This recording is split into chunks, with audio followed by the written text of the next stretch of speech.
Punjabi radio 'ਚ ਵੈਸੇ ਸੁਣ ਰਹੇ ਸਾਰੇ ਸਰੋਤਿਆਂ ਨੂੰ ਬਲਵਿੰਦਰ ਕੌਰ ਵੱਲੋਂ ਪਿਆਰ ਭਰੀ ਸਤਿ ਸ਼੍ਰੀ ਅਕਾਲ। ਤੇ ਜੀ ਪ੍ਰੋਗਰਾਮ ਖਬਰ ਤੇ ਨਜ਼ਰ ਵਿੱਚ ਹੋਣਗੇ ਬਲਤੇਜ ਪੰਨੂ ਜੀ ਦੱਸਣਗੇ ਕਿ ਕੀ ਕੁਛ ਵਾਪਰ ਰਿਹਾ ਹੈ। ਖਬਰਾਂ ਤੇ ਝਾਤ ਮਾਰਾਂਗੇ। ਖਬਰਾਂ ਤੋਂ ਪਹਿਲਾਂ ਧੰਨਵਾਦ ਕਰਨਾ ਚਾਹੁੰਦੇ ਹਾਂ ਸਾਡੇ ਸਪਾਂਸਰ ਜਿਨ੍ਹਾਂ ਨੇ ਇਸ ਪ੍ਰੋਗਰਾਮ ਨੂੰ ਸਪਾਂਸਰ ਕੀਤਾ ਆਪ ਸਭ ਤੱਕ ਪਹੁੰਚਾਇਆ ਜੀ। ਟਲੈਰੀ ਟਰੱਕ ਐਂਡ ਟ੍ਰੇਲਰ ਰਿਪੇਅਰ ਵਾਲੇ, ਇਹਨਾਂ ਤੋਂ ਤੁਸੀਂ ਟਰੱਕ ਵਾਸ਼ ਵੀ ਕਰਵਾ ਸਕਦੇ ਹੋ। ਇਹਨਾਂ ਦਾ ਫੋਨ ਨੰਬਰ 5596851260। ਇਹਨਾਂ ਤੋਂ ਟਰੱਕ ਟ੍ਰੇਲਰ ਦੀ ਰਿਪੇਅਰ ਤੇ ਟਰੱਕ ਵਾਸ਼ ਕਰਵਾ ਸਕਦੇ ਨੇ ਜੋ ਟਲੈਰੀ ਦੇ ਵਿੱਚ ਨੇ ਜੀ। ਖਾਲਸਾ ਇੰਸ਼ੋਰੈਂਸ ਏਜੰਸੀ ਵਾਲੇ ਸਾਨੂੰ ਜੇ ਤੋਂ ਉਹਨਾਂ ਦਾ ਫੋਨ ਨੰਬਰ 4082722500 ਜੋ ਹਰ ਇੱਕ ਤਰ੍ਹਾਂ ਦੀ ਇੰਸ਼ੋਰੈਂਸ ਕਰਦੇ ਨੇ। ਗੁਰਦੀਪ ਸਿੰਘ ਬਿਰਦੀ ਕਲੋਬਸ, ਬਹਾਦਰ ਸਿੰਘ ਗਿੱਲ ਫਾਵਲਰ ਤੋਂ, ਸੱਚਾ ਸਿੰਘ ਜੀ ਫਰਜ਼ਰਾ ਤੋਂ, ਸੁਰਿੰਦਰ ਸਿੰਘ ਤੇ ਹਰਵਿੰਦਰ ਸਿੰਘ ਜੋ ਬਸਟੀ ਤੋਂ ਬਹੁਤ ਬਹੁਤ ਸਭ ਦਾ ਧੰਨਵਾਦ ਕਰਦੇ। ਤੁਸੀਂ ਪੰਜਾਬੀ ਰੇਡੀਓ USA ਨੂੰ ਸਪਾਂਸਰ ਕੀਤਾ ਇਸ ਪ੍ਰੋਗਰਾਮ ਨੂੰ ਤੇ ਸਭ ਤੱਕ ਪਹੁੰਚਾਇਆ ਜੀ। ਸਾਡੇ ਨਾਲ ਜੁੜ ਚੁੱਕੇ ਨੇ ਬਲਤੇਜ ਪੰਨੂ ਜੀ। ਸਤਿ ਸ਼੍ਰੀ ਅਕਾਲ, ਸਵਾਗਤ ਹੈ ਜੀ। ਸਤਿ ਸ਼੍ਰੀ ਅਕਾਲ ਜੀ, ਧੰਨਵਾਦ ਜੀ, ਬਹੁਤ ਮਿਹਰਬਾਨੀ।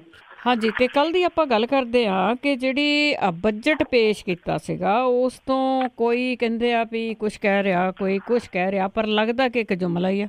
ਜੁਮਲਾ ਹੀ ਹੈ ਜੀ। ਜੇ ਆਪਾਂ ਮੁਲਕ ਦੀ ਗੱਲ ਨਾ ਕਰੀਏ, ਪੰਜਾਬ ਦੇ ਉੱਤੇ ਜਿਹੜਾ ਜੀ ਉਹ ਕੇਂਦਰਿਤ ਰਹੀਏ ਤਾਂ ਜਿਹੜਾ ਦੋ ਜਣਿਆਂ ਨੇ ਇਹਨੂੰ ਸਲਾਹਿਆ ਜੀ, ਤਾਂ ਸਾਬਕਾ ਮੁੱਖ ਮੰਤਰੀ ਪ੍ਰਕਾਸ਼ ਸਿੰਘ ਬਾਦਲ ਹੋਰਾਂ ਨੇ ਤੇ ਪੰਜਾਬ BJP ਦੇ ਪ੍ਰਧਾਨ ਵਿਜੇ ਕੁਮਾਰ ਸੰਪਲਾ ਹੋਰਾਂ ਨੇ। ਇਹਨਾਂ ਤੋਂ ਬਿਨਾਂ ਕੋਈ ਤੀਸਰਾ ਬੰਦਾ ਜਿਹੜਾ ਜੀ ਉਹ ਨਹੀਂ ਮਿਲਿਆ ਜਿਹਨੇ ਇਸ ਬਜਟ ਦੇ ਵਿੱਚੋਂ ਕੁਛ ਕੱਢਣ ਪਾਉਣ ਵਾਲੀ ਜਿਹੜੀ ਗੱਲ ਹੈ ਉਹ ਸਾਹਮਣੇ ਇੱਕ ਲਿਆਂਦੀ ਹੋਵੇ।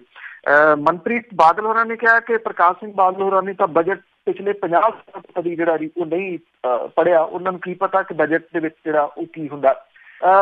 ਇਹ ਕਿਹਾ ਗਿਆ ਜੀ ਕਿ ਇਹ ਸ਼ਗੂਫੇ ਤੇ ਜੁਮਲੇ ਨੇ ਜਿਹੜੇ ਸਾਰੇ ਦੇ ਸਾਰੇ ਨੇ। ਹਾਲਾਂਕਿ ਪਹਿਲਾਂ ਜਿਹੜੀਆਂ ਰਿਪੋਰਟਾਂ ਆਈਆਂ ਉਹਦੇ ਵਿੱਚ ਮਨਪ੍ਰੀਤ ਬਾਦਲ ਹੋਰੀ ਕਹਿ ਰਹੇ ਸੀਗੇ ਕਿ ਇਹ ਬਜਟ ਜਿਹੜਾ ਜੀ ਠੀਕ ਹੈ, ਸਾਵਾਂ ਆ, ਪਰ ਸ਼ਾਮ ਹੁੰਦਿਆਂ ਸ਼ਾਇਦ ਡਿਟੇਲ ਉਹਨਾਂ ਨੇ ਪੜ੍ਹ ਲਈ, ਜਿਹਦੇ ਤੋਂ ਬਾਅਦ ਉਹਨਾਂ ਨੇ ਇਹ ਕਿਹਾ ਕਿ ਪੰਜਾਬ ਨੂੰ ਇਹਦਾ ਸਿੱਧਾ 1000 ਕਰੋੜ ਰੁਪਈਏ ਦਾ ਘਾਟਾ ਪਊਗਾ। ਜਿਹੜੇ ਭਗਤ ਸੀਗੇ ਜੀ ਉਹ ਪਹਿਲਾਂ ਚਾਂਬਲੇ ਦੁਪਹਿਰੇ ਦੇ ਜਦੋਂ ਇਹ ਖਬਰ ਆਈ ਕਿ ਜਿਹੜੇ ਪੈਟਰੋਲ ਤੇ ਡੀਜ਼ਲ ਦੀਆਂ ਕੀਮਤਾਂ ਦੇ ਵਿੱਚ ਕਾਫੀ ਗਿਰਾਵਟ ਜਿਹੜੀ ਆ ਉਹ ਹੋਣ ਜਾ ਰਹੀ ਹੈ। ਪੈਟਰੋਲ ਜਿਹੜਾ ਉਹ 2 ਰੁਪਈਏ ਤੋਂ ਲੈ ਕੇ 4.5 ਰੁਪਈਏ ਤੱਕ ਸਸਤਾ ਹੋ ਜੂ ਲੀਟਰ, ਤੇ ਡੀਜ਼ਲ ਜਿਹੜਾ ਉਹ 2 ਰੁਪਈਏ ਤੋਂ ਲੈ ਕੇ 6.5 ਰੁਪਈਏ ਤੱਕ ਸਸਤਾ ਜਿਹੜਾ ਜੀ ਉਹ ਹੋ ਜੂਗਾ। ਪਰ ਇਹ ਧਮੱਚੜ ਬਹੁਤੀ ਦੇਰ ਨਾ ਪੈ ਸਕਿਆ ਕਿਉਂਕਿ ਅਸਲ ਦੇ ਵਿੱਚ ਇਹ ਜਿਹੜਾ ਜੀ ਕੰਨ ਪੁੱਠੇ ਤਰੀਕੇ ਨਾਲ ਫੜ ਲਿਆ ਕੇਂਦਰ ਦੀ ਸਰਕਾਰ ਨੇ। ਇੱਕ ਜਿਹੜਾ ਸੀ ਜੀ ਇਹਦੇ ਤੋਂ ਡਿਊਟੀ ਘਟਾਈ, ਦੂਜੀ ਜਿਹੜੀ ਇਹਦੇ ਉੱਤੇ ਲਾ ਦਿੱਤੀ। ਇਹਦਾ ਇੰਪੈਕਟ ਜਿਹੜਾ ਜੀ ਉਹ ਸੂਬਿਆਂ ਦੇ ਉੱਤੇ ਸਿੱਧਾ ਪੈਣ ਵਾਲਾ। ਉਹਦਾ ਰੀਜ਼ਨ ਇਹ ਆ ਕਿ ਜਿਹੜੀ ਡਿਊਟੀ ਘਟਾਈ ਆ ਉਹ ਪੈਸੇ ਉਹ ਸੀਗੇ ਜਿਹੜੇ ਰਾਜਾਂ ਕੋਲੇ ਜਾਂਦੇ ਸੀਗੇ, ਔਰ ਜਿਹੜੀ ਡਿਊਟੀ ਲਾ ਦਿੱਤੀ ਉਹ ਪੈਸੇ ਜਿਹੜੇ ਸੈਂਟਰ ਦੇ ਕੋਲੇ ਜਾਂਦੇ ਆ। ਭਾਵ ਕਿ ਇੱਕ ਦੂਜੇ ਤਰੀਕੇ ਦੇ ਨਾਲ ਰਾਜਾਂ ਦਾ ਗਲਾ ਘੁੱਟ ਦਿੱਤਾ ਗਿਆ। ਜਿਵੇਂ 1000 ਕਰੋੜ ਰੁਪਈਆ ਜਿਹੜਾ ਘਾਟਾ ਸੂਬੇ ਨੂੰ ਪੈਣਾ, ਜਿਹਦੀ ਗੱਲ ਮਨਪ੍ਰੀਤ ਸਿੰਘ ਬਾਦਲ ਨੂੰ ਵੀ ਕਰ ਰਹੇ, ਉਹ ਇਹੀ ਘਾਟਾ ਹੈ ਕਿ ਜਿਹੜੀਆਂ ਤੇਲ ਵਾਲੀਆਂ ਵਸਤਾਂ ਨੇ ਇਹਦੇ ਵਿੱਚ ਪੈਸੇ ਜਿਹੜੇ ਰੇਟ ਨਹੀਂ ਘਟਿਆ ਜੀ, ਕੋਈ 25 ਪੈਸੇ ਵੀ ਨਹੀਂ ਰੇਟ ਘਟਿਆ। ਉਹ ਜਿਹੜੇ ਪੈਸੇ ਆ ਉਹ ਸਾਰੇ ਦੇ ਸਾਰੇ ਹੁਣ ਕੇਂਦਰੀ ਪੂਲ ਦੇ ਵਿੱਚ ਜਾਣਗੇ, ਰਾਜਾਂ ਨੂੰ ਜਿਹੜੇ ਆ ਜੀ ਉਹ ਨਹੀਂ ਮਿਲਣਗੇ। ਇਹਦੇ ਨਾਲ ਇੰਪੈਕਟ ਜਿਹੜਾ ਉਹ ਸਾਰੇ ਰਾਜਾਂ ਦੇ ਉੱਤੇ ਜਿਹੜਾ ਉਹ ਪਊਗਾ। ਨਰਮਾ ਪੱਟੀ ਨੂੰ ਇੱਕ ਆਸ ਸੀਗੀ ਜਿੱਥੇ ਕਿਸਾਨ ਮਜ਼ਦੂਰ ਇਸ ਵੇਲੇ ਖੁਦਕੁਸ਼ੀ ਕਰ ਰਿਹਾ ਕਿ ਉਹਦਾ ਕੁਛ ਜਿਹੜਾ ਜੀ ਉਹ ਸੋਚਿਆ ਜਾਊਗਾ। ਹਾਂ, ਜਿਹੜੀ ਜੁਮਲੇਬਾਜ਼ੀ 2022 ਵਾਲੀ ਕੀਤੀ ਗਈ ਆ ਕਿ 22 ਤੱਕ ਕਿਸਾਨਾਂ ਦੀ ਆਮਦਨ ਜਿਹੜੀ ਆ ਜੀ ਉਹ ਦੁੱਗਣੀ ਹੋ ਜਾਊਗੀ। ਕਿਵੇਂ? ਇਹ ਸ਼ਾਇਦ ਹੋ ਸਕਦਾ ਜੀ ਕਿ ਇਹ ਕਿਹਾ ਜਾਵੇ ਕਿ ਤੁਸੀਂ ਆਪ ਹੀ ਜਿਹੜਾ ਉਹ ਸੋਚੋ ਇਹਦੇ ਬਾਰੇ ਕਿ ਕਿਵੇਂ ਜਿਹੜੀ ਆ ਉਹ ਦੁੱਗਣੀ ਹੋਊਗੀ। ਇਹਦੇ ਵਿੱਚ ਕਿਸਾਨ ਖੁਦਕੁਸ਼ੀਆਂ ਦਾ ਜ਼ਿਕਰ ਨਾ ਹੋਣਾ ਇਹ ਆਪਣੇ ਆਪ ਦੇ ਵਿੱਚ ਜਿਹੜਾ ਜੀ ਇੱਕ ਹੈਰਾਨਗੀ ਵਾਲੀ ਗੱਲ ਆ। ਬੇਸ਼ੱਕ ਇਕੱਲੇ ਪੰਜਾਬ ਦੇ ਵਿੱਚ ਖੁਦਕੁਸ਼ੀਆਂ ਨਹੀਂ ਹੋ ਰਹੀਆਂ, ਸਮੁੱਚੇ ਮੁਲਕ ਦੇ ਵਿੱਚ ਕਿਸਾਨ ਜਿਹੜੇ ਆ ਜੀ ਉਹ ਖੁਦਕੁਸ਼ੀਆਂ ਕਰ ਰਹੇ ਆ। ਕਿਸਾਨ ਜਥੇਬੰਦੀਆਂ ਨੇ ਨਕਾਰਿਆ ਜੀ ਇਸ ਬਜਟ ਨੂੰ ਕੰਪਲੀਟਲੀ। ਜਿਹੜੇ ਸਨਅਤਕਾਰ ਨੇ, ਜਿਹੜੇ ਲੁਧਿਆਣੇ ਦੀ ਜਿਹੜੀ ਹੈ ਜੀ ਉਹ ਗੱਲ ਕਰੀਏ, MSMI, cycle industry, hosiery, garment, ਸਾਰਿਆਂ ਨੇ ਜਿਹੜਾ ਜੇਤਲੀ ਹੋਰਾਂ ਦਾ ਬਜਟ ਹੈ ਇਹਨੂੰ ਫੇਲ ਕਰਾਰ ਦਿੱਤਾ। ਔਰ ਇਹ ਗੱਲ ਜਿਹੜੀ ਹੈ ਜੀ ਕਹੀ ਆ ਕਿ ਇਹਦੇ ਵਿੱਚ ਕੁਛ ਵੀ ਕੱਢਣ ਪਾਉਣ ਨੂੰ ਨੀਗਾ। ਛੋਟੀ ਇੰਡਸਟਰੀ ਜਿਹੜੀ ਪਹਿਲਾਂ ਹੀ ਮਰ ਰਹੀ ਹੈ ਉਹਨੂੰ ਹੋਰ ਇਹਦੇ ਨਾਲ ਜਿਹੜਾ ਜੀ ਉਹ ਘਾਟਾ ਪਊਗਾ। ਜਿਹੜੇ ਸਨਅਤ ਵਾਲੇ ਨੇ ਜੀ ਉਹ ਕਹਿੰਦੇ ਆ ਕਿ ਸਾਰੀ ਖੇਡ ਹੀ ਇਹਨਾਂ ਨੇ ਵਿਗਾੜ ਕੇ ਰੱਖ ਦਿੱਤੀ ਹੈ। ਨੋਟਬੰਦੀ ਤੇ GST ਦੇ ਨਾਲ ਜਿਹੜੀ ਛੋਟੀ ਸਨਅਤ ਦਾ ਲੱਕ ਟੁੱਟ ਗਿਆ ਸੀਗਾ ਉਹਨੂੰ ਬਚਾਉਣ ਦੇ ਵਾਸਤੇ ਕੁਛ ਵੀ ਇਹਦੇ ਵਿੱਚ ਜਿਹੜਾ ਜੀ ਉਹ ਨਹੀਂ ਕੀਤਾ ਗਿਆ। ਹਾਂ, ਇੱਕ ਗੱਲ ਜਿਹੜੀ ਹੈ ਜੀ ਇਸ ਬਜਟ ਦੇ ਵਿੱਚੋਂ ਦੀਦੀ ਆ ਕਿ ਚੋਣਾਂ ਦੇ ਵਾਸਤੇ ਸ਼ਾਇਦ ਬਹੁਤ ਲੰਮਾ ਟਾਈਮ ਨਹੀਂ ਉਡੀਕਣਾ ਪਊਗਾ। ਤੁਹਾਨੂੰ ਯਾਦ ਹੋਣਾ ਜਦੋਂ ਅਟਲ ਬਿਹਾਰੀ ਵਾਜਪੇਈ ਹੋਰਾਂ ਦੀ ਸਰਕਾਰ ਸੀ ਤਾਂ ਉਦੋਂ ਜਿਹੜੀ ਜਦੋਂ ਅਗਲੀਆਂ ਚੋਣਾਂ ਸੀ ਤਾਂ ਉਦੋਂ ਇੰਡੀਆ ਸ਼ਾਈਨਿੰਗ, ਭਾਰਤ ਉਦੇ, ਫੀਲ ਗੁੱਡ ਫੈਕਟਰ, ਇਹ ਲਫ਼ਜ਼ ਬੜੇ ਸੁਣੇ ਗਏ ਸੀਗੇ। ਉਹੋ ਜਿਹਾ ਕੁਛ ਜਿਹੜਾ ਜੀ ਉਹ ਹੁਣ ਤੁਹਾਨੂੰ ਸੁਣਨ ਨੂੰ ਮਿਲੂਗਾ ਸੰਭਾਵੀ ਰੂਪ ਦੇ ਵਿੱਚ। ਚੋਣਾਂ ਜਿਹੜੀਆਂ ਉਹ ਇਸੇ ਸਾਲ ਹੀ ਹੋ ਜਾਣਗੀਆਂ, ਨਵੰਬਰ ਮਹੀਨੇ ਦੇ ਵਿੱਚ ਤਕਰੀਬਨ ਜਿਹੜੇ ਕੁਝ ਸੂਤਰ ਨੇ ਉਹਨਾਂ ਦੇ ਮੁਤਾਬਕ ਇਹ ਚੋਣਾਂ ਜਿਹੜੀਆਂ ਉਹ ਭਾਰਤ ਦੇ ਵਿੱਚ ਆ ਸਕਦੀਆਂ ਨੇ। ਕਿਉਂ? ਕਿਉਂਕਿ ਫੀਲ ਗੁੱਡ ਫੈਕਟਰ ਇੱਕ ਵਾਰੀ ਫਿਰ ਬੀਜੇਪੀ ਮਹਿਸੂਸ ਕਰ ਰਹੀ ਹੈ। ਹਾਂ ਬਿਲਕੁਲ ਜੀ, ਪਰ ਸਾਰੇ ਹੀ ਨਿਰਾਸ਼ ਹੈਗੇ ਇਸ ਬਜਟ ਤੋਂ। ਜੇ ਤੁਸੀਂ ਵੱਖ-ਵੱਖ ਸਾਈਟਾਂ 'ਤੇ ਜਾ ਕੇ ਪੜ੍ਹੋ ਅਤੇ ਅੱਗੇ ਆਪਾਂ ਸੁਪਰੀਮ ਕੋਰਟ ਦੇ ਕੇਸਾਂ ਦੀ ਵੰਡ ਦੀ ਜੇ ਗੱਲ ਕਰੀਏ ਤਾਂ ਉਸ ਦੇ ਸੰਬੰਧੀ ਸੁਪਰੀਮ ਕੋਰਟ ਨੇ ਇੱਕ ਰੋਸਟਰ ਪ੍ਰਬੰਧ ਨੂੰ ਅਪਣਾਇਆ। ਬਿਲਕੁਲ ਜੀ, ਐਕਚੁਅਲੀ ਜਿਹੜੇ ਚਾਰਜ ਜਿਨ੍ਹਾਂ ਨੇ ਪਿਛਲੇ ਦਿਨੀ ਇੱਕ ਪ੍ਰੈਸ ਕਾਨਫਰੰਸ ਕਰਕੇ ਆਪਣਾ ਰੋਸ ਪ੍ਰਗਟ ਜਿਹੜਾ ਜੀ ਉਹ ਕੀਤਾ ਸੀਗਾ, ਇਹ ਉਹਨਾਂ ਦੇ ਵਾਸਤੇ ਜਾਂ ਉਹਨਾਂ ਵੱਲੋਂ ਉਠਾਏ ਜਿਹੜੇ ਇਸ਼ੂਜ਼ ਸੀਗੇ, ਜਿਹੜੇ ਕੁਐਸਚਨ ਸੀਗੇ, ਉਹਦੇ ਵਿੱਚ ਕਿਹਾ ਜਾ ਸਕਦਾ ਜੀ ਇਹ ਇੱਕ ਉਹਨਾਂ ਦੀ ਜਿੱਤ ਹੈ ਕਿਤੇ ਨਾ ਕਿਤੇ। ਜਿਹੜਾ ਉਹਨਾਂ ਨੇ ਉਠਾਇਆ ਸੀਗਾ ਕਿ ਵਿਸ਼ੇਸ਼ ਜਿਹੜੇ ਬੈਂਚ ਨੇ ਉਹਨਾਂ ਨੂੰ ਕਿਉਂ ਇਹ ਕੇਸ ਦੇ ਦਿੱਤੇ ਜਾਂਦੇ ਆ, ਔਰ ਉਹਨਾਂ ਦਾ ਇਹ ਕਹਿਣਾ ਸੀਗਾ ਕਿ ਇਹਦੇ ਉੱਤੇ ਕੁਛ ਨਾ ਕੁਛ ਪ੍ਰਬੰਧ ਕੀਤਾ ਜਾਵੇ।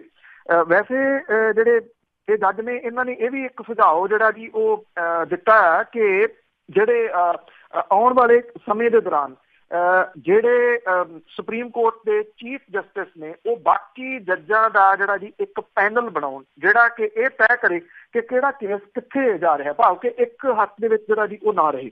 ਹੁਣ ਜਿਹੜਾ ਜੀ ਸੁਪਰੀਮ ਕੋਰਟ ਨੇ ਰੋਸਟਰ ਪ੍ਰਬੰਧ ਜਿਹੜਾ ਜੀ ਉਹਨੂੰ ਐਕਸੈਪਟ ਕੀਤਾ। ਚੀਫ ਜਸਟਿਸ ਖੁਦ ਜਿਹੜਾ ਜੀ ਲੋਕ ਹਿੱਤ ਦਾਇਰ ਪਟੀਸ਼ਨਾਂ ਦੀ ਸੁਣਵਾਈ ਕਰਨਗੇ। ਦੇਸ਼ ਦੇ ਚੀਫ ਜਸਟਿਸ ਦੇ ਹੁਕਮ ਸੁਪਰੀਮ ਕੋਰਟ ਦੀ ਜਿਹੜੀ ਵੈਬਸਾਈਟ ਆ ਉਹਦੇ ਉੱਤੇ ਵੀ ਪਾਏ ਗਏ ਆ। 13 ਸਫ਼ਿਆਂ ਦਾ ਇਹ ਨੋਟੀਫਿਕੇਸ਼ਨ ਜਿਹੜਾ ਕਹਿੰਦਾ ਹੈ ਕਿ ਨਵੇਂ ਕੇਸਾਂ ਸੰਬੰਧੀ ਕੰਮ ਦੀ ਵੰਡ ਦਾ ਇਹ ਰੋਸਟਰ ਭਾਰਤ ਦੇ ਚੀਫ ਜਸਟਿਸ ਦੇ ਹੁਕਮਾਂ ਦੇ ਅਨੁਸਾਰ 5 ਫਰਵਰੀ ਤੋਂ ਅਗਲੇ ਹੁਕਮਾਂ ਤੱਕ ਜਾਰੀ ਰਹੂਗਾ। ਇਹ ਜਿਹੜਾ ਜੀ ਤਾਜ਼ਾ ਹੁਕਮ ਇਸ ਕਰਕੇ ਬੜਾ ਜਿਹੜਾ ਜੀ ਉਹ ਅਹਿਮ ਹੈ ਕਿ ਜਿਹੜੇ 4 ਸੀਨੀਅਰ ਜੱਜ ਸੀਗੇ ਜੀ, ਜਿਹੜੇ ਚੇਲਾਮੇਸ਼ਵਰ ਗੋਗੋਈ, MB ਲੋਕਰ, ਕੋਰੀਅਨ ਜੋਸਫ, ਉਹਨਾਂ ਨੇ ਜਿਹੜਾ ਜੀ ਇਹ ਸਵਾਲ ਉਠਾਇਆ ਸੀਗਾ।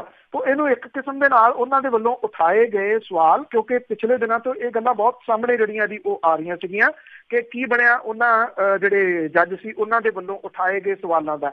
ਕੀ ਉਹਨਾਂ ਦੇ ਸਵਾਲ ਜਿਹੜੇ ਸੀਗੇ ਜੀ ਉਹ ਦੱਬ ਕੇ ਰਹਿ ਗਏ?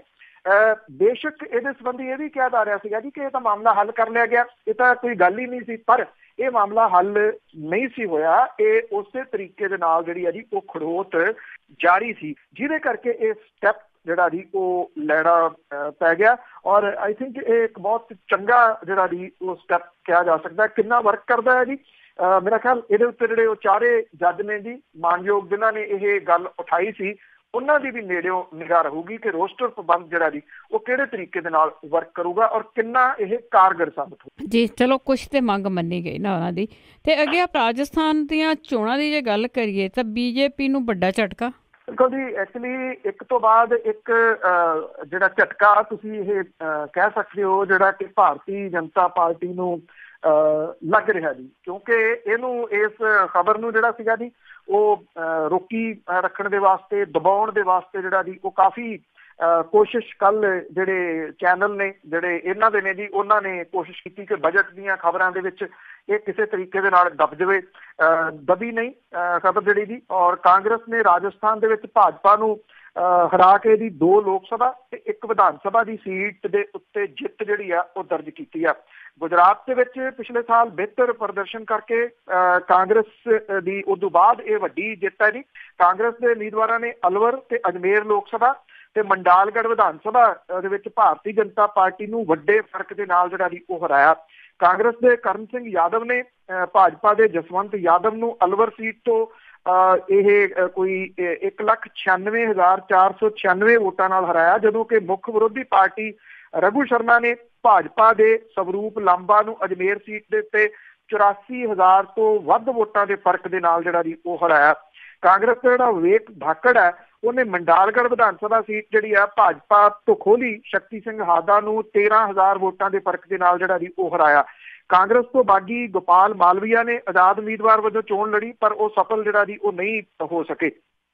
ਪਿਛਲੇ ਦਿਨੀ ਜਿਹੜੀ ਕਰਨੀ ਸੈਨਾ ਸੀਗੀ, ਜਿਸ ਤਰੀਕੇ ਦੇ ਨਾਲ ਉਹਨੂੰ ਚੁੱਕਿਆ ਰਾਜਸਥਾਨ ਦੀ ਸਰਕਾਰ ਨੇ, ਔਰ ਜਿੰਨੀ ਛੋਟ ਉਹਨੂੰ ਦਿੱਤੀ, ਜਿੰਨੀ ਉਹਨੂੰ ਖੁੱਲ੍ਹ ਦਿੱਤੀ ਕਿ ਉਹਦੇ ਇਸ ਤਰ੍ਹਾਂ ਦੇ ਭਾਸ਼ਣ ਜਿਹੜੇ ਸੀਗੇ ਜੀ ਉਹ ਆਉਂਦੇ ਰਹੇ ਕਿ ਫਲਾਣੇ ਦਾ ਗਲ ਵੱਢ ਲਿਓ, ਫਲਾਣੇ ਦਾ ਨੱਕ ਜਿਹੜਾ ਜੀ ਉਹ ਵੱਢ ਲਿਓ, ਉਹਨਾਂ ਦੇ ਉੱਤੇ ਰੋਕ ਨਾ ਲਾਉਣੀ ਔਰ ਉਹਨੂੰ ਖੁੱਲ੍ਹ ਦੇਣੀ।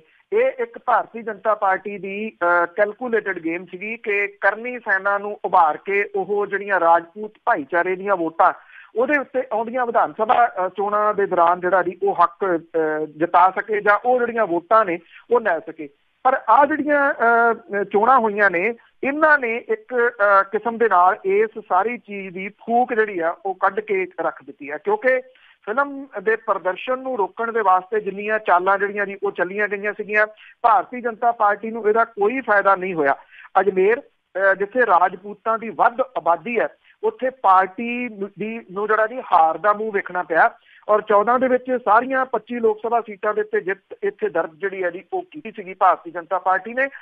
ਕਾਂਗਰਸ ਦੀ ਲੋਕ ਸਭਾ ਦੇ ਵਿੱਚ ਤਾਕਤ ਜਿਹੜੀ ਹੈ ਜੀ ਵੱਧ ਕੇ 48 ਹੋ ਗਈ ਹੈ ਔਰ ਕਾਂਗਰਸ ਪ੍ਰਧਾਨ ਜਿਹੜਾ ਜੀ ਉਹ ਇਹਦੇ ਉੱਤੇ ਬਾਗੋ ਬਾਗ ਨੇ ਔਰ ਰਾਜਸਥਾਨ ਇਕਾਈ ਦੀ ਉਹਨੇ ਜਿਹੜੀ ਆ ਉਹ ਸ਼ਲਾਘਾ ਕੀਤੀ ਹੈ। ਸ਼ਾਇਦ ਇਹ ਹੋ ਸਕਦਾ ਕਿ ਕਰਨੀ ਸੈਨਾ ਨੂੰ ਜਿੰਨੀ ਹਵਾ ਦਿੱਤੀ ਗਈ ਸੀਗੀ ਉਹ ਹੁਣ ਕੁਝ ਹਵਾ ਜਿਹੜੀ ਹੈ ਜੀ ਉਹ ਖਸਕਾਈ ਜਾ ਸਕੇ। ਉਹਦਾ ਕਾਰਨ ਇਹ ਆ ਕਿ ਰਾਜਪੂਤਾਂ ਦੀ ਬਹੁ ਗਿਣਤੀ ਵਾਲੇ ਏਰੀਏ ਦੇ ਵਿੱਚੋਂ ਭਾਰਤੀ ਜਨਤਾ ਪਾਰਟੀ ਦੀ ਬੁਰੇ ਤਰੀਕੇ ਦੇ ਨਾਲ ਜਿਹੜੀ ਆ ਉਹ ਹਾਰ ਹੋਈ। ਬਿਲਕੁਲ ਜੀ, ਇੰਨਾ ਕੁਛ ਕੀਤਾ, ਕਰਾਇਆ ਵੀ ਤਾਂ ਫਿਰ ਵੀ ਹਾਰ। ਤੇ ਅੱਗੇ ਪੰਜਾਬ ਦੀਆਂ 3 ਜਲਗਾਹਾਂ ਦੀ ਜੇ ਗੱਲ ਕਰੀਏ ਤਾਂ ਸੰਕਟ ਵਿੱਚ। ਬਿਲਕੁਲ ਜੀ, ਐਕਚੁਅਲੀ ਕਿਉਂਕਿ ਜਿਹੜਾ ਸੂਬਾ ਪਾਣੀਆਂ ਦੇ ਨਾਮ ਦੇ ਨਾਲ ਜਾਣਿਆ ਜਾਂਦਾ ਜਾਂ ਤੁਸੀਂ ਇਹ ਕਹਿ ਲਓ ਕਿ ਦਰਿਆਵਾਂ ਦੇ ਨਾਮ ਦੇ ਨਾਲ ਜਿਹੜਾ ਉਹ ਜਾਣਿਆ ਜਾਂਦਾ, ਉੱਥੇ ਜਦੋਂ ਪਾਣੀ ਦਾ ਸੰਕਟ ਜਿਹੜਾ ਹੋਵੇ ਤੇ ਕਿੰਨਾ ਕੁ ਗੰਭੀਰ ਜਿਹੜੀ ਹੈ ਜੀ ਉਹ ਗੱਲ ਹੋ ਸਕਦੀ ਹੈ, ਇਹਦਾ ਤੁਸੀਂ ਇੱਥੇ ਅੰਦਾਜ਼ਾ ਲਾ ਸਕਦੇ ਹੋ ਜੀ। ਜਿਹੜਾ ਇੰਟਰਨੈਸ਼ਨਲ ਪੱਧਰ ਤੇ ਪੰਜਾਬ ਦੀ ਜਿਹੜੀ ਪਛਾਣ ਇਹਨਾਂ ਜਿਹੜੇ ਜਲਗਾਹਾਂ ਦੇ ਕਰਕੇ ਹੈ ਜੀ।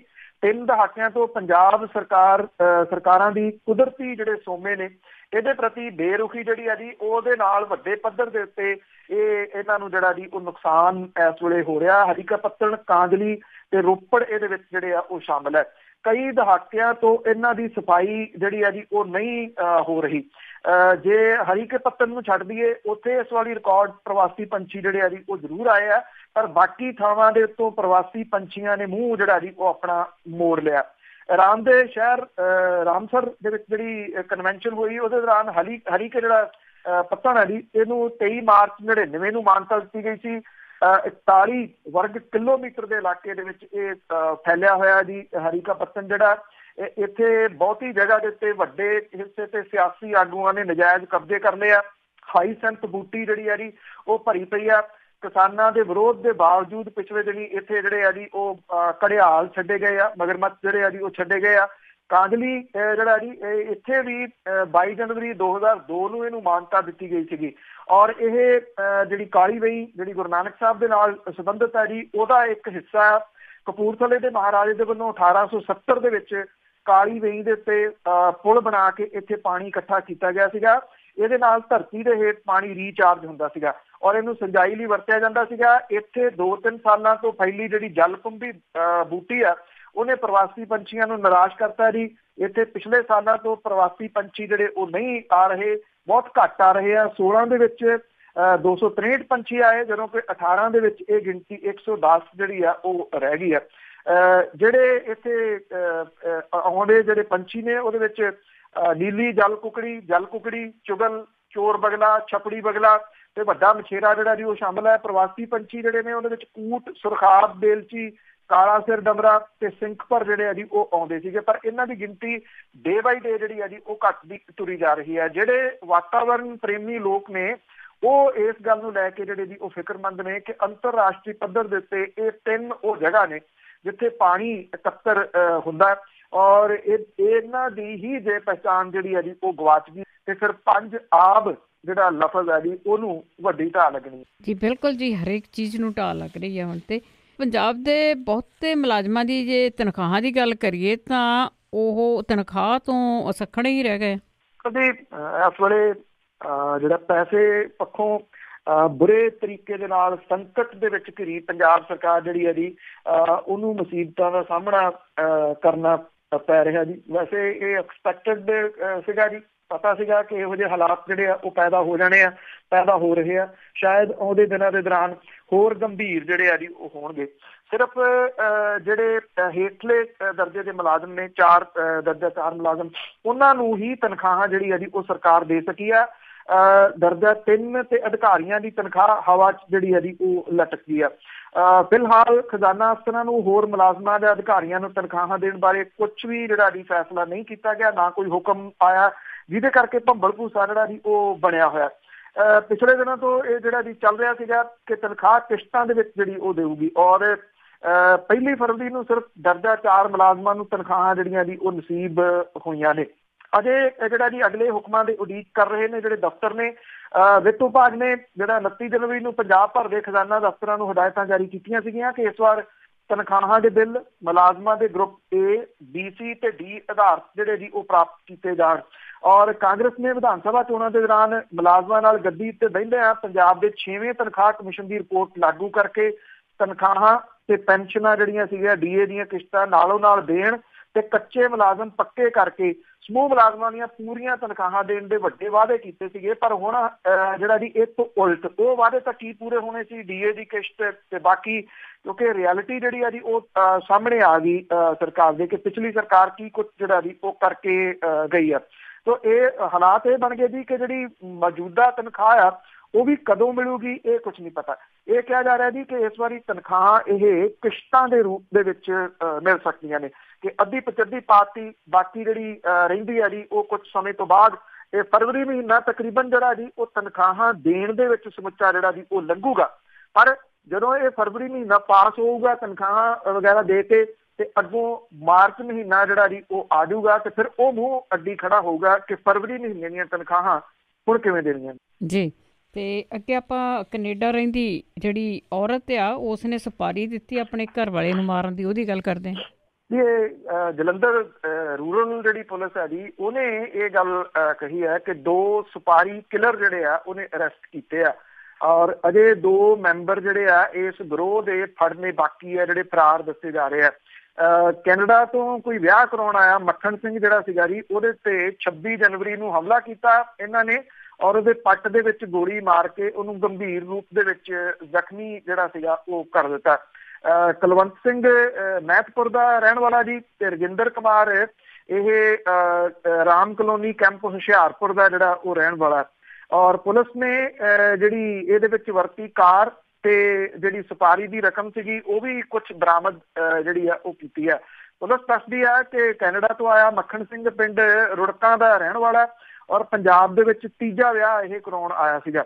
ਔਰ ਕੈਨੇਡਾ ਦੇ ਵਿੱਚ ਰਹਿੰਦੀ ਉਹਦੀ ਜਿਹੜੀ ਤਲਾਕਸ਼ੁਦਾ ਦੂਜੇ ਵਿਆਹ ਦੀ ਪਤਨੀ ਹੈ ਜੀ ਉਹਨੇ ਕੁਲਵੰਤ ਸਿੰਘ ਨੂੰ 2.5 ਲੱਖ ਰੁਪਏ ਦੇ ਵਿੱਚ ਮੱਖਣ ਸਿੰਘ ਨੂੰ ਮਾਰਨ ਦਾ ਸੌਦਾ ਕੀਤਾ, ਪੁਲਿਸ ਇਹ ਦੱਸਦੀ ਆ। ਔਰ ਪੇਸ਼ਗੀ ਦੇ ਵਜੋਂ 1.5 ਲੱਖ ਰੁਪਇਆ ਜਿਹੜਾ ਜੀ ਉਹਦੇ ਕੋਲੇ ਪਹੁੰਚ ਗਿਆ। ਇਹਦੇ ਵਿੱਚ ਅਰੁਣ ਕੁਮਾਰ ਤੇ ਸੂਰਜਨਾਥ ਜਿਹੜੇ ਨੌਜਵਾਨ ਉਹ ਵੀ ਸ਼ਾਮਲ ਜਿਹੜਾ ਉਹ ਦੱਸੇ ਜਾ ਰਹੇ ਆ।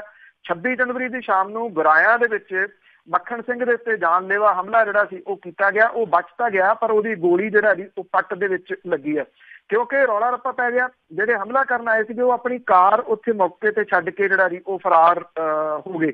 ਔਰ ਉੱਥੋਂ ਜਿਹੜੀ ਹੈ ਜੀ ਕਹਾਣੀ ਅੱਗੇ ਤੋਂ ਅੱਗੇ ਫੜੀ ਗਈ। ਉਹਨਾਂ ਨੇ ਕੀਤਾ ਕਿ ਜੀ ਇਹ ਕਾਰ ਦੀ ਚੋਰੀ ਹੋਣ ਦੀ ਰਿਪੋਰਟ ਪੁਲਿਸ ਦੇ ਕੋਲੇ ਪਹਿਲਾਂ ਦਰਜ ਜਿਹੜੀ ਆ ਉਹ ਕਰਵਾ ਦਿੱਤੀ ਸੀ। ਉੱਥੋਂ ਪੁਲਿਸ ਨੇ ਅੱਗੋਂ ਇਨਵੈਸਟੀਗੇਸ਼ਨ ਜਿਹੜੀ ਸੀ ਉਹ ਕੀਤੀ। ਜਦੋਂ ਬੰਦਾ ਫੜਿਆ ਗਿਆ ਤਾਂ ਉਹਨੇ ਕਿਹਾ ਵੀ 2.5 ਲੱਖ ਰੁਪਇਆ ਜਿਹੜਾ ਮਿਲਿਆ ਸੀਗਾ ਇਹਨੂੰ ਮੱਖਣ ਸਿੰਘ ਨੂੰ ਮਾਰਨ ਦੇ ਵਾਸਤੇ। ਇਹ ਪਤਾ ਨਹੀਂ ਕਿਹੋ ਜਿਹੀਆਂ ਜਿਹੜੀਆਂ ਜੀ ਕਹਾਣੀਆਂ ਸ਼ੁਰੂ ਹੋਈਆਂ ਨੇ, ਜਿਹਦੇ ਵਿੱਚ ਸੁਪਾਰੀ ਦੇਤੀ ਜਾਂ ਜਿਹੜਾ ਜੀ ਉਹ ਮਰਵਾ ਦਿੱਤਾ। ਤੁਹਾਨੂੰ ਯਾਦ ਹੋਣਾ ਜੱਸੀ ਕਾਂਡ, ਜਿਸ ਕਿਸਮ ਦੇ ਨਾਲ ਪਿਛਲੇ ਦਿਨੇ ਤੋਂ ਕੈਨੇਡਾ ਦੇ ਵਿੱਚ ਰਹਿੰਦੇ ਪਰਿਵਾਰ ਨੂੰ ਇੱਥੇ ਜਿਹੜਾ ਜੀ ਹਵਾਲਗੀ ਸੰਧੀ ਦੇ ਤਹਿਤ ਲਿਆਂਦਾ ਜਾ ਰਿਹਾ ਸੀ। ਹਾਲਾਂਕਿ ਬੇਸ਼ੱਕ ਇਹ ਹਵਾਲਗੀ ਜਿਹੜੀ ਆ ਉਹ ਹਾਲ ਦੀ ਘੜੀ ਰੁਕੀ ਹੋਈ ਆ। ਸੋ ਇਹ ਜਿਹੜੇ ਪਰਿਵਾਰ ਨੇ ਇਹ ਦੁਸ਼ਮਣੀਆਂ ਜਿਹੜੀਆਂ ਜੀ ਉਹਨਾਂ ਮੁਲਕਾਂ ਦੇ ਵਿੱਚ ਜਾ ਕੇ ਵੀ ਪਾਲ ਰਹੇ ਨੇ। ਨਹੀਂ ਬਣ ਰਹੀ ਤੇ ਸਾਈਡ ਤੇ ਹੋ ਜਾਓ, ਪਾਸੇ ਹੋ ਜਾਓ, ਪਰ ਇਸ ਲੈਵਲ ਤੱਕ ਜਿਹੜਾ ਜੀ ਉਹ ਚਲੇ ਜਾਣਾ ਬੜੀ ਹੈਰਾਨੀ ਜਿਹੜਾ ਜੀ ਉਹ ਪੈਦਾ ਕਰ ਰਿਹਾ ਕਿ 2.5 ਲੱਖ ਰੁਪਇਆ ਦੇ ਕੇ ਕਿਉਂ ਕਿਸੇ ਨੂੰ ਮਾਰਨ ਮਰਾਉਣ ਦੇ ਉੱਤੇ ਜਿਹੜਾ ਜੀ ਉਹ ਤੁਲੇ ਹੋਏ ਜੀ। ਬਿਲਕੁਲ ਜੀ, ਜਾਨ ਨੂੰ ਇੱਕ ਖੇਲ ਸਮਝਿਆ ਹੋਇਆ ਇਹਨਾਂ ਲੋਕਾਂ ਨੇ। ਕਿ ਬਾਦਲਾਂ ਦੀ ਗੱਲ ਕਰਦੇ ਆ ਕਿ ਬਾਦਲ ਤੇ ਹੁਣ ਪਾਵਰ ਦੇ ਵਿੱਚ ਹੈ ਨਹੀਂ ਗੇ, ਉਹ ਸਾਲ ਹੋ ਚੱਲਿਆ, ਪਰ ਅਕਾਲੀ ਸੰਸਦ ਮੈਂਬਰ ਬਾਦਲ ਦੇ ਪਿੰਡ ਜਿਹੜਾ ਕਾਲਜ ਆ ਉਸ ਦੇ ਉੱਤੇ ਮਿਹਰਬਾਨ। ਬਿਲਕੁਲ ਜੀ। ਰਾਜ ਸਭਾ ਮੈਂਬਰ ਹੈ ਜੀ ਨਰੇਸ਼ ਗੁਜਰਾਲ, ਕਿਉਂਕਿ ਅਕਾਲੀ ਦਲ ਦੇ ਸਿਰ ਦੇ ਉੱਤੇ ਜਿਹੜਾ ਜੀ ਉਹ ਬਣਦੇ ਨੇ ਰਾਜ ਸਭਾ ਦੇ ਮੈਂਬਰ। ਉਂਝ ਤਾਂ ਬਹੁਤੇ ਚਰਚਿਤ ਨਹੀਂ ਰਹਿੰਦੇ ਕਿਉਂਕਿ ਨਾ ਕੋਈ ਬਹੁਤਾ ਬੋਲਦੇ ਵਗੈਰਾ ਨੇ, ਪਰ ਇਹਨਾਂ ਕੁਛ ਗੱਲਾਂ ਕਰਕੇ ਚਰਚਿਤ ਜ਼ਰੂਰ ਰਹਿੰਦੇ ਨੇ। ਪ੍ਰਕਾਸ਼ ਸਿੰਘ ਬਾਦਲ ਹੋਰਾਂ ਦੇ ਪ੍ਰਾਈਵੇਟ ਕਾਲਜ ਦੇ ਵਾਸਤੇ ਹੁਣ ਉਹਨੇ ਆਪਣੇ ਖਜ਼ਾਨੇ ਦਾ ਮੂੰਹ ਜਿਹੜਾ ਜੀ ਉਹ ਖੋਲਿਆ ਹੋਇਆ, ਔਰ ਸਭ ਤੋਂ ਵੱਧ ਮੋਹ ਰਾਜ ਸਭਾ ਮੈਂਬਰ ਨਰੇਸ਼ ਗੁਜਰਾਲ ਹੋਰਾਂ ਨੂੰ ਇਸੇ ਕਾਲਜ ਦੇ ਨਾਲ ਹੈ ਜੀ, ਪ੍ਰਾਈਵੇਟ ਕਾਲਜ ਦੇ ਨਾਲ। ਉਹਨੇ ਆਪਣੇ ਸੰਸਦੀ ਕੋਟੇ ਦੇ ਨਿਯਮਾਂ ਦੇ ਅਨੁਸਾਰ ਇਸ ਕਾਲਜ ਨੂੰ ਇੰਨਾ ਕੁ ਪੈਸਾ ਦਿੱਤਾ ਕਿ ਹੁਣ ਕੋਈ ਵੀ ਜਿਹੜਾ MP ਆ ਉਹ ਇਸ ਕਾਲਜ ਨੂੰ ਹੋਰ ਪੈਸਾ ਨਹੀਂ ਦੇ ਸਕਦਾ, ਕਿਉਂਕਿ ਰਿਸਟ੍ਰਿਕਸ਼ਨਸ ਹੁੰਦੀਆਂ ਨੇ। ਸਾਬਕਾ ਮੁੱਖ ਮੰਤਰੀ ਹੋਰਾਂ ਦੇ ਪਿੰਡ ਬਾਦਲ ਦੇ ਵਿੱਚ ਬਣੇ ਲੜਕੀਆਂ ਦੇ ਕਾਲਜ ਦੇ ਉਹ ਚੇਅਰਮੈਨ ਵੀ ਆ ਜਿਹੜੇ ਪ੍ਰਕਾਸ਼ ਸਿੰਘ ਬਾਦਲ ਹੋਰੀ। ਇਹਦੀ ਉਸਾਰੀ ਦੇ ਉੱਤੇ ਸਭ ਤੋਂ ਵੱਧ ਪੈਸਾ ਸੰਸਦ ਮੈਂਬਰਾਂ ਦਾ ਲੱਗਿਆ ਜੀ। MP ਨਰੇਸ਼ ਗੁਜਰਾਲ ਨੇ ਸਾਲ 11-12 ਤੋਂ ਹੁਣ ਤੱਕ ਕਰੀਬ 12 ਕਰੋੜ ਰੁਪਈਆ ਬਠਿੰਡਾ, ਮਾਨਸਾ ਤੇ ਮੁਕਤਸਰ ਜ਼ਿਲ੍ਹੇ ਦੇ ਵਿੱਚ ਜਿਹੜੇ ਜੀ ਉਹ ਵੰਡੇ ਆ। ਬਾਦਲ ਹੋਰਾਂ ਦੀ ਚੇਅਰਮੈਨੀ ਵਾਲੇ ਪ੍ਰਾਈਵੇਟ ਕਾਲਜ ਦੀ ਜਿਹੜੀ ਇਹ ਬਿਲਡਿੰਗ ਆ, ਇਹਦੇ ਵਿੱਚ ਹੁਣ ਵਾਧਾ ਕੀਤਾ ਜਾ ਰਿਹਾ। ਪੰਜਾਬ ਮੰਡੀ ਬੋਰਡ ਦੇ ਵੱਲੋਂ ਇਹਦੀ ਉਸਾਰੀ ਕਰਾਈ ਜਾ ਰਹੀ ਹੈ, ਜਦੋਂ ਕਿ ਫੰਡ ਸੰਸਦੀ ਕੋਟੇ ਦੇ ਆ। ਸਾਲ 16-17 ਦੇ ਦੌਰਾਨ ਰਾਜ ਸਭਾ ਮੈਂਬਰ ਨਰੇਸ਼ ਗੁਜਰਾਲ ਨੇ 15 ਲੱਖ ਰੁਪਏ ਦਿੱਤੇ, ਜਦੋਂ ਕਿ ਰਾਜ ਸਭਾ ਮੈਂਬਰ ਬਲਵਿੰਦਰ ਸਿੰਘ ਭੂੰਦੜ ਨੇ ਇਸ ਕਾਲਜ ਲਈ ਪਿਛਲੇ ਵਰ੍ਹੇ ਦੇ ਦੌਰਾਨ 5 ਲੱਖ ਦੇ ਫੰਡ ਜਿਹੜੇ ਸੀ ਉਹ ਦਿੱਤੇ। ਇੱਕ ਹੋਰ ਰਾਜ ਸਭਾ ਮੈਂਬਰ ਸੁਖਦੇਵ ਸਿੰਘ ਢੀਂਡਸਾ ਤੇ ਰਾਜ ਸਭਾ ਮੈਂਬਰ ਸ਼ਵੇਤ ਮਲਿਕ ਨੇ ਕਾਲਜ ਲਈ 10-10 ਲੱਖ ਰੁਪਏ ਜਿਹੜੇ ਜੀ ਉਹ ਜਾਰੀ ਕੀਤੇ, ਔਰ ਕਾਲਜ ਨੂੰ ਸੰਸਦੀ ਕੋਟੇ ਦੇ ਫੰਡਾਂ ਦੇ ਵਿੱਚੋਂ 10 ਲੱਖ ਰੁਪਏ ਦਿੱਤੇ ਗਏ। ਇਸ ਕਾਲਜ ਨੇ ਹੁਣ ਇਹਦੇ ਕੋਲੇ ਹੁਣ ਤੱਕ ਕਰੀਬ 15 ਕੌਮਾਂਤਰੀ ਪੱਧਰ ਦੇ ਖਿਡਾਰੀ ਜਿਹੜਾ ਜੀ ਉਹ ਪਾਏ ਨੇ। ਸੱਭਿਆਚਾਰ ਖੇਤਰ ਦੇ ਵਿੱਚ ਕੌਮਾਂਤਰੀ ਪੱਧਰ ਦੇ ਉੱਤੇ 2 ਵਾਰੀ ਕਾਲਜ ਦੀ ਟੀਮ ਜਿਹੜੀ ਆ ਜੀ ਉਹ ਜੇਤੂ ਰਹੀ ਆ। ਇੰਨੇ ਪੈਸੇ ਜਿਹੜੇ ਆ ਜੀ ਇੱਕੋ ਕਾਲਜ ਨੂੰ ਆਉਣੇ, ਇਹ ਆਪਣੇ ਆਪ ਦੇ ਵਿੱਚ ਜਿਹੜਾ ਜੀ ਉਹ ਸਵਾਲ ਹੈ। ਭਾਵ ਇੱਥੇ ਵੇਖਣ ਵਾਲੀ ਇਹ ਵੀ ਗੱਲ ਆ ਜੀ, ਜਿਹੜੇ ਕਹਿ ਦਿੰਦੇ ਜਾਂਦੇ ਕਿ ਇਹਨਾਂ ਨੇ ਉਸਾਰ ਦਿੱਤਾ, ਪਰ ਕਿਉਂਕਿ ਜਿਹੜੇ ਰਾਜ ਸਭਾ ਦੇ ਮੈਂਬਰ ਨੇ ਜਿਸ ਜਗ੍ਹਾ ਨੂੰ ਉਹ ਜਿਹੜਾ ਜੀ ਉਹ ਬਿਲੋਂਗ ਕਰਦੇ ਨੇ, ਜਾਂ ਜਿਹੜੇ ਲੋਕ ਸਭਾ ਦੇ ਮੈਂਬਰ ਨੇ ਜਿਸ ਜਗ੍ਹਾ ਨੂੰ ਉਹ ਬਿਲੋਂਗ ਕਰਦੇ ਨੇ, ਜਿੱਥੋਂ ਲੋਕਾਂ ਨੇ ਉਹਨਾਂ ਨੂੰ ਜਿਤਾ ਕੇ ਭੇਜਿਆ ਹੁੰਦਾ, ਉੱਥੋਂ ਦੇ ਇਹ ਜਿਹੜੇ ਜੀ ਅਖਤਿਆਰੀ ਫੰਡ ਨੇ। ਪਰ ਇਹ ਕਿਸੇ ਦੇ ਕਹਿਣ ਦੇ ਉੱਤੇ ਜਿਹੜੇ ਤਰੀਕੇ ਦੇ ਨਾਲ ਦੇ ਦਿੱਤੇ ਜਾਂਦੇ ਆ, ਇੱਕੋ ਜਗ੍ਹਾ ਦੇ ਉੱਤੇ ਜਿਹੜੇ ਜੀ ਉਹ ਦੇ ਦਿੱਤੇ ਜਾਂਦੇ ਆ। ਇਹਦੇ ਨਾਲ ਸਵਾਲ ਤਾਂ ਜਿਹੜੇ ਆ ਜੀ ਉਹ ਪੈਦਾ ਹੁੰਦੇ ਹੀ ਨੇ ਨਾ, ਕਿ ਇਹ ਉਹਨਾਂ ਲੋਕਾਂ ਦੇ ਨਾਲ ਵੀ ਜਿਹੜਾ ਜੀ ਉਹ ਧੋਖਾ ਹੈ ਜਿਸ ਹਲਕੇ ਨੂੰ ਉਹ ਬਿਲੋਂਗ ਕਰਦੇ ਨੇ। ਪਰ ਕਿਉਂਕਿ ਜਿਹੜਾ ਸਿਆਣੇ ਕਹਿੰਦੇ ਨੇ ਤਕੜੇ ਦਾ 27 ਨਹੀਂ 100, ਸ਼ਾਇਦ ਉਹ ਇਸੇ ਕਰਕੇ ਹੀ ਇੱਕ ਕਹਾਵਤ ਜਿਹੜੀ ਹੈ ਜੀ ਉਹ ਬਣੀ ਹੈ। ਉਹ ਤਾਂ ਜੀ ਲੋਕੀ ਇਹਨਾਂ ਨੂੰ ਸਬਕ ਸਿਖਾ ਸਕਦੇ ਆ, ਪਰ ਲੋਕੀ ਨਹੀਂ ਬੋਲਦੇ, ਲੋਕਾਂ ਨੂੰ ਨਹੀਂ ਸਮਝ ਆਉਂਦੀ ਕਿ ਹੋ ਕੀ ਰਿਹਾ ਆ। ਤਾਂ ਅੱਗੇ ਡਰੱਗ ਸੰਬੰਧੀ ਜਿਹੜੀ ਰਿਪੋਰਟ ਆ ਲਿਫਾਫਾ ਬੰਦ ਕੋਰਟ ਵਿੱਚ ਹੋ ਗਈ ਆ, ਉਸ ਦੇ ਕੀ ਅਨੁਮਾਨ ਲਗਾਏ ਜਾ ਰਹੇ ਆ? ਦੇਖੋ, ਇੱਕ ਤਾਂ ਜੀ ਜਿਹੜੀ ਇਹਦੇ ਵਿੱਚ ਸਭ ਤੋਂ ਵੱਡੀ ਗੱਲ ਆ ਕਿ ਜਿੰਨੀ ਵੀ ਫਰੋਲਾ ਫਰਾਲੀ ਤੜਕੇ ਉੱਠ ਕੇ ਕੀਤੀ ਹੈ ਜੀ ਸਾਰੀ ਅਖਬਾਰਾਂ ਦੀ, ਬਹੁਤੀਆਂ ਅਖਬਾਰਾਂ ਇਸ ਰਿਪੋਰਟ ਨੂੰ ਦੱਬ ਗਈ। ਸ਼ਾਇਦ ਉਹਦੇ ਕਿਤੇ ਨਾ ਕਿਤੇ ਜਿਹੜਾ ਜੀ ਕਾਰਨ ਪਤਾ ਹੀ ਹੈ, ਇੱਕ ਅਦਾਰੇ ਨੂੰ ਮੁਆਫੀ ਤੱਕ ਜਿਹੜੀ ਹੈ ਜੀ ਉਹ ਮੰਗਣੀ ਪਈ ਸੀਗੀ, ਜਾਂ ਬਜਟ ਦੀਆਂ ਖਬਰਾਂ ਦੇ ਹੇਠ ਜਿਹੜੀ ਸੀ ਇਹ ਖਬਰ ਦੱਬ ਗਈ। ਦੱਬਣ ਦੇ ਰੀਜ਼ਨ ਜਿਹੜੇ ਆ ਜੀ ਉਹ ਕਈ ਹੋ ਸਕਦੇ ਆ। ਰਿਪੋਰਟ ਬੜੀ ਅਹਿਮ ਆ।